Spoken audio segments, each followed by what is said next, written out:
What's going on, guys? Welcome back to Weekly GCap, the only source you'll ever need to catch up on all the gaming news from the last week. As always, we got quite a couple stories to go through, and if there's only a couple that interest you, you can either use the timestamps down in the description, or you can scroll through the time bar in the video and you can just go to whichever stories interest you the most. First things first, let's go ahead and go over all the major releases from the last week. So, on July 5th, we had Cyber Citizen, Shockman 0, The Legend of Heroes, Trails Through Daybreak. This game was technically out before, but this is the first English release. On July 4th, we had Zenless Zone 0, and then on July 2nd, we had Final Fantasy XIV Dawn Trail, which is an expansion for Final Fantasy XIV, as well as the First Descendant, which is a new free-to-play game. By the way, it's on basically everything, even PS4 and Xbox One and PC and all that, so if you haven't tried the game out yet, I would highly recommend it. You know, it's a free-to-play game, but it has a lot of Destiny / Warframe vibes to it, but it's pretty fun. Next up, the Falconeer Standard Edition is free on Epic Games. This will be free until July 11th at 11 AM EST, so you might as well redeem it because there's no better price than free. Next up, we got the first wave of July Xbox Game Pass games for you guys. So on July 3rd, we had Journey to the Savage Planet, as well as Nickelodeon All-Star Brawl 2. On July 9th, we have Cricket 24 and The Case of the Golden Idol. On July 11th, we have Neon White and Chia. And then moving up to July 16th, we have two day one releases for the service, those being Magical Delicacy as well as Flock. And again, those are day one releases coming out on the same day. Next up, some new games were added to Nintendo Switch Online. So this coming from Nintendo of America on X. Quote, 7 classic games are now available to play for Nintendo Switch Online members, and these are all for the NES app, those being Urban Champion, Golf, Donkey Kong Jr. Math, Mach Rider, The Mystery of Atlantis, Solar Jetman, and Cobra Triangle. There's, that's a pretty nice variety of classics, as well as some of what I would call hidden gems in there. So yeah, some solid lineup, solid additions to the service overall. And again, that's 7 games right there on one drop. Next up, I just kind of wanted to point this out. So obviously Sonic X Shadows Generations was announced earlier this year, but they're running a bit of a thing right now where if you subscribe to their email newsletter, you'll be able to get a free skin in the game. And the free skin is of classic 3D Sonic from the Dreamcast. It's there in all of its low poly glory, so I'll leave a link to the thing down in the description. It'll be below the timestamp, so just go down to the description, scroll down past the timestamps, and then you'll see a link to it. You can go there, and all you gotta do is put in your email, and it's for the official Sega website and everything like that, so you don't gotta worry about it being some scammy thing or whatever. Basically, you just put your email in there, and then you click the subscribe button there on the site, and then they'll send you an email with all the details and stuff for later this year when the game comes out, so you can get your skin. Next up, a Star Wars Bounty Hunter Remaster was announced. They put up a trailer, and the description reads, quote, become the most feared bounty hunter in the galaxy, Jango Fett. On August 1st, let the hunt begin. Pre-order now for a 10% discount. So this game was technically available on PS4 before, so you could technically play it on a modern platform, but now it's finally coming to everything, the PlayStation 5, as well as Xbox, Switch, and Steam. So it'll be everywhere, and now everybody can play it. It is also worth noting that you don't actually have to wait for this game necessarily to come out in August to play, because this is a game from back in the day on the PS2, which I still have my original copy from back in the day. So if anything, I think I might do a playthrough of the original and then just go through it again in the new version, just so that I can just kind of, see if I can spot any cool little differences or Easter eggs or anything new that they might add. I'm pretty sure it's going to be a pretty faithful one-to-one remake, but you never know. Sometimes developers like to sneak things in there. Next up, Ys Memoire, The Oath in Felghana is releasing in the West. So this coming from Gamatsu. Quote, publishers XC Games and Marvelous Europe will release Ys Memoire, The Oath in Felghana for PlayStation 5, PlayStation 4, and Switch in early 2012 in North America and Europe, the company's announced. Ys Memoire, The Oath of Felghana first launched for Switch on April 27, 2023 in Japan, followed by PlayStation 5 and PlayStation 4 on May 23, 2024. A limited physical refined edition will be available for PlayStation 5 and Switch for $59.99 and will soon be available for pre-order at participating retailers and XE Games Store.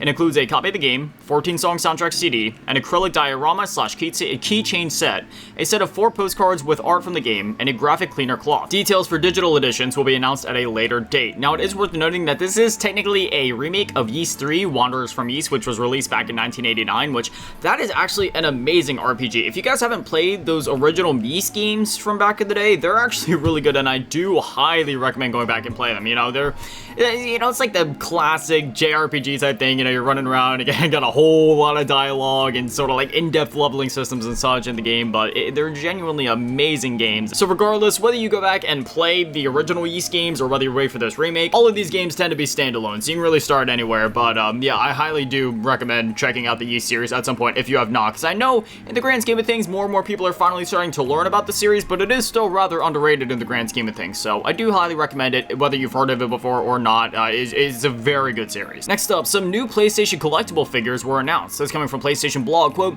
"Today we are pleased to reveal a new collaboration with Spin Master, a leading toy company, to introduce the Shapes Collection, a new line of collectibles based on our hit PlayStation Studios titles. This includes iconic characters from God of War Ragnarok, Horizon Forbidden West, and Ghost of Tsushima. The highly detailed figures deliver the interactive storytelling element of these titles in an all-new way, extending the gaming experience from digital to physical. This creative line takes inspiration from details in each game, with interchangeable accessories and dozens of points of articulation to pose and display each figure in your collection of memorabilia." So these figures are going for anywhere from $29.99 to $49.99, just kind of depending on the figure. Aloy seems to be $49.99, while Kratos, Jin Sakai, and Varl are currently $29.99, with Atreus coming soon, so we'll see how much he costs once he's revealed. Aloy is available for pre-order right now, and the other ones will be up at a later date. Right now on the site, they're labeled as being shipped on New Year's of 2025, but I also saw another thing saying that it'll be shipped out by August, so I think it's just one of those things where the date on the site is kind of a placeholder, so they'll probably actually be shipped out by August, and again, the other figures will be to follow soon. Next up, Xbox Game Pass is coming to Amazon Fire TV, so this coming from news.xbox.com, quote, "Today we're announcing a collaboration with Amazon where Xbox Game Pass Ultimate members in over 25 countries can play games directly from the Xbox app on select Fire TV devices via cloud gaming, giving people even more choice in how they play their favorite games. In July, the Xbox app will be available on the Fire TV Stick 4K Max and Fire TV Stick 4K. For people new to console gaming or for those looking for another way to play, it's a great low-cost, convenient, and portable option to enjoy a huge library of incredible games. To get started, players just need a Fire TV Stick, a Bluetooth-enabled wireless controller, and an Xbox Game Pass Ultimate membership to gain instant access to hundreds of phenomenal games," unquote. So, for me personally, I'm not much of a cloud gamer per se, but for folks that are a bit more casual, maybe they don't have a gaming console, like the Fire TV Stick could be like their main source of entertainment in their living room or their bedroom or whatever, for those folks that are a bit more casual, this could be a great way for them to kind of dip their toes into the realm of gaming per se, whether they're new to it, whether they gamed back in the day, but they kind of fell out of it for one reason or another. I feel like this could potentially be pretty cool. Do I think it's gonna necessarily skyrocket the subscriber count for Game Pass Ultimate by any means? No, not necessarily. But again, I do think it could be a pretty cool, low-cost way for people to get their gaming fix. So we'll see what comes of this once it releases. Next up, just something I kind of wanted to let you guys know, is that Concord will require a PSN login on PC. So this coming from Eurogamer, quote, "Concord will once again feature a PSN account requirement on both platforms. That allows us to have cross-play, that cross-progression, that's an important piece of it," Kreen said when asked. "The goal is for players to come together," lead character designer John Wisniewski added, "and so for us to have PC players and PlayStation 5 players together for that cross-play and cross-progression to work, that's a layer that needs to be there just on a technical level. So the goal is we want to get players together, to have fun and play together. This is part of that experience." I apologize for the slight misspeaking there on my end. I promise that wasn't actually my fault. I think there may have actually been a typo in the article there, but anyways, yeah, I find that interesting, because I can think of many other games that have cross-play and cross-progression, like Call of Duty and Fortnite, that, don't require PSN login, but those games also do have their own things, like Activision accounts for Call of Duty, or, like the Epic Games login for Fortnite, so maybe that's, the substitute for that there, rather than, say, like, the Activision account or the Epic Games account. In this case, you need a PSN account to make all that work, but still, just in case anybody planned to buy this game on PC, I figured I'd just give you guys that heads up. Next up, PlayStation Stars is returning after being down for a month. This coming from the PlayStation Stars page. They have a little notice right at the top, and it reads, quote, "PlayStation Stars will be returning soon in phased regional rollouts. Thank you for your patience, and we look forward to welcoming you back," end quote. So, this has been a bit of a funny predicament. It's just kind of been down for a month. Nobody really knows why. And for those that are unaware, didn't even know that PlayStation Stars exist, because there is many people out there that have kind of heard about this and be like, they're like, wait, what is PlayStation Stars exactly? This is sort of like Sony's new rewards program, even though they just shut down their other rewards program, so now I guess this is their one and only main rewards program. But anyways, yeah, it's been down for like a month or so, and I guess now it'll finally be back, and but they're rolling it out in regions, so I almost wonder if this is like a soft reboot, a soft relaunch. Maybe there's like new features they've added that require this regional rollout. Not exactly sure, but again, it'll finally be back. Next up, Xbox Live faced a major outage this week. So this all took place on July 2nd. This coming from The Verge. Quote, Xbox Live is back after an outage lasting several hours. Many Xbox owners couldn't sign in for multiplayer, streaming, or other online features on Tuesday afternoon and into the evening. Xbox has resolved a widespread outage that prevented players from connecting to Xbox Live, playing online games, downloading games, or using other services for several hours. Quote, users should no longer be encountering issues signing into Xbox Live and services, Xbox says in a post on X. Thank you for your patience, game on. Issues with Xbox Live seem to have started around 2 p.m. Eastern, with down detected reports beginning to rise around that time. At around 3 p.m. Eastern, Xbox said it was aware that some users have been disconnected from Xbox Live, and that the company started investigating. Meanwhile, its status page said Xbox's account and profile services suffered a major outage. Quote, you may not be able to sign into your Xbox profile, may be disconnected while signed in, or have other related problems, the notice read. Features that require sign-in like most games, apps, and social activity won't be available. At around 4:10 p.m. Eastern, Xbox said its investigation was, quote, taking longer than expected, and didn't resolve the issue until around 9 p.m. Eastern. It's still not clear what caused the hours-long outage. The Verge reached out to Microsoft with a request for more information, but didn't immediately hear back. So, this was a very eye-opening experience, I would say, for a lot of folks that are digital only, because during this period, you could not sign into your Xbox Live account, which meant you couldn't access a lot of things. You couldn't access YouTube, Netflix, Microsoft Bing, if you use Bing, but most importantly, your games.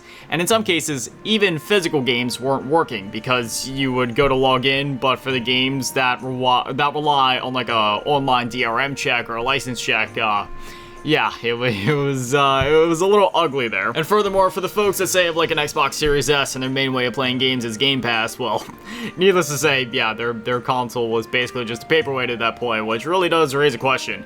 Do you guys still want to go for this all-digital future of yours, the one that everybody keeps pushing for and supporting? Because I'll tell you one thing.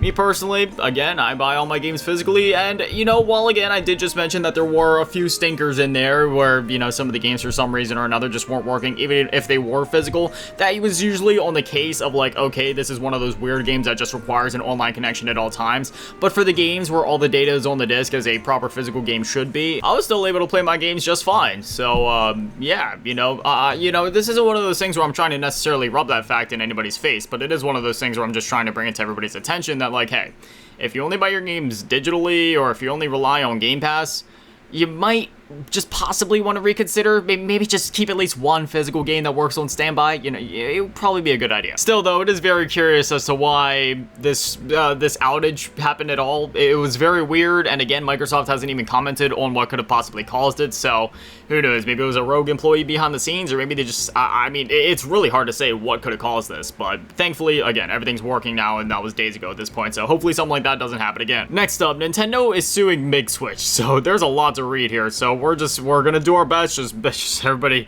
you know, get the seatbelts on, we're going for a ride. This coming from Torrent Free, quote, Nintendo has filed 2 lawsuits at a Washington federal court targeting individuals who allegedly facilitated Nintendo Switch piracy.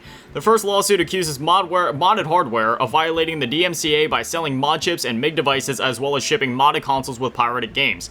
The second complaint accuses Archbox, a moderator of Switch pirates on Reddit, of facilitating piracy and operating various pirate shops. The complaint mentions that modded hardware sells several pieces of hardware that circumvent its piracy protections. These include mod chips and the MIG Switch, a memory card that allows people to play pirated copies of Nintendo Switch games on authentic consoles. In addition to selling hardware hacks, the defendant also offered mail-in modding services and modded versions of Switch consoles for the less technically inclined. These were reportedly loaded with pirated games, according to the complaint. Overall, Nintendo alleges that modded hardware and its alleged operator trafficked in circumvention devices by selling mod chips and MIG devices. That violates the DMCA, for which Nintendo demands damages. In addition, the gaming company seeks damages for direct and contributory copyright infringement, accusing the defendant of adding pirated games to the consoles. These hardware devices and consoles should all be destroyed, which may or may not include consoles that customers have sent in. In addition to the modded hardware lawsuit, Nintendo also filed a complaint at the Washington federal court against Arizona resident James Williams, known online as Archbox. According to Nintendo, Archbox is connected to several pirate shops through which copies of unauthorized games are distributed. In addition to running these pirate shops, the defendant allegedly helped people to obtain and use circumvention software so they could play pirated games. This activity was allegedly boosted through the Switch Pirate subreddit, where Archbox was a moderator. The allegations put forward in the complaint shouldn't come as a surprise to Archbox. Nintendo suggests he's reportedly a self-proclaimed named Pirate, who's not willing to pay for legitimate gains and also helps others to join the pirate ranks. The complaint includes a wide variety of additional examples. Ultimately, it accuses Archbox of direct and contributory, I just can't say that word today, copyright infringement, various DMCA violations including trafficking in circumvention devices, as well as breach of contract. Similar to the modded hardware complaint, the alleged damages are not specified but can theoretically run into the millions of dollars. End quote. So, with all that being said, you guys know how it goes with Nintendo in the courtroom, right? It's either they go in and they win, or they settle it out of court and they still win. So, I kind of feel bad for Archbox, kind of feel bad for modded hardware, because it's Nintendo, and this is obviously a very bad situation and a bad look, and I mean, with the whole Switch Pirates, I mean, it's over before the court case even started. So, whether they make it to court or not, I'm 99.9999%, no, you know what, I'm just going to say 100% sure Nintendo is going to win this. And this will be yet another one of Nintendo's infamous victims. And finally, on July 1st, Capcom held an event called Capcom Next. So we're just gonna go ahead and recap it. Not a whole lot was there, but for what was there, they went like really in-depth, and it was pretty exciting to watch. But anyway, first off, we got another look at Kunitsugami, Path of the Goddess, which will be releasing on July 19th, and there's also a demo available out for it now. We also got another extended look at Dead Rising Deluxe Remaster. This game will be releasing September 19th digitally, with a physical version coming in November. So for most people, the release date is going to be September, but for me, I guess I'll be playing this one in November. Then they also announced that Resident Evil 7 Biohazard will be coming to iOS and Mac. The first section of the game is free to play, allowing players to give it a try before committing to a purchase, and that is available now. And they also confirmed that a new Resident Evil is in development. We're talking like a whole new mainline game. We don't know if it's necessarily going to be like Resident Evil 9, if it's just going to be another thing there, but you know, the way it's like a full-on new Resident Evil game. I've mentioned this many times before. I'm a lifelong Resident Evil fan. Absolutely love the series. Been playing since the PS1 entries way back in the day, so yeah, I'm super excited to see what they cook up. You know, they've done so many crazy, innovative things with the series, whether that be going for more action-based stuff and things like Resident Evil 5 and 6, or, you know, there's some more that slow horror that we got in the original Resident Evil games or in Resident Evil 7, or a blend of those things with creepy but also action-packed in things like Resident Evil Village and Resident Evil 4. So, I am really, really excited to see what direction they take things this time, and, I mean, again, that's all we know at the moment. We don't have any release windows, any, like, even snippets of what the game's name could be, gameplay, nothing like that. We just got the spoken word of, hey, it's in development. So usually they release a new mainline Resident Evil game every 4 to 5 years, so I'd be expecting this to come out sometime either late 2025 or probably more likely 2026, I'm assuming. Regardless, again, it's not like this was like a huge showcase by any means where they were showing off like game after game after game. It was more or less just going over games that we already knew existed, but it was still a lot of fun to watch regardless. But anyways, that is all the stories that I got for you guys this week. So, you know, I'd definitely love to hear from you guys. What are your thoughts on everything that we talked about? Whether it's the Capcom Next showcase, whether it's Nintendo suing MIG Switch, or the Xbox Live outage. Did you maybe have some second thoughts about that, you know, just the all-digital future that we're heading towards, just whatever it is, whatever you're thinking, I'd definitely love to hear from you guys. But anyways, this is Weekly GCap. New episodes go live every single Friday at 9 a.m. Eastern, so if you want to catch them as soon as they go live, well then I know when to be here. But anyways, that's gonna do it for me, guys. Thank you guys for watching. Have an amazing day and an amazing weekend. Stay beautiful. I love you all. Peace.